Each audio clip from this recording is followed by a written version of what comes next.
मिलते हैं और उनकी जो तनख्वाहें हैं वो भी इंतहाई कम है और उनका जो एक बड़ा हिस्सा है वो टैक्सेस में चला जाता है।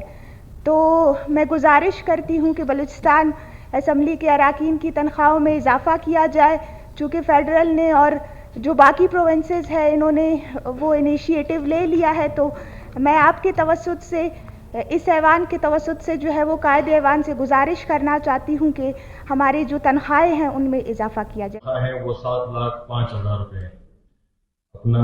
उसके बाद नेशनल असम्बली के हैं मेंबर्स की तनख्वाह 7,32,000। प्रोविंशियल असम्बली ऑफ पंजाब की है 5,09,5 लाख एग्जैक्ट 5 लाख रुपए है। प्रोविंशियल असम्बली ऑफ केपी की है 1,69,000। प्रोविंशियल असम्बली ऑफ सिंध की है दैट इज 4,29,000 रुपए। और प्रोविंशियल असम्बली बलूचिस्तान की है 4,40,000 रुपए।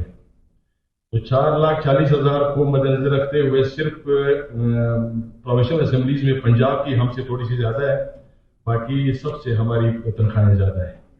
सिर्फ नेशनल असेंबली और सेनेट को छोड़ के उनकी थोड़ी सी 7-7 लाख के करीब है। एनीवे ये सारी सिर्फ इंफॉर्मेशन थी। अगर इसमें कोई जी एक मिनट जी सदर अब्दुल रहमान जी अपना जी मैडम।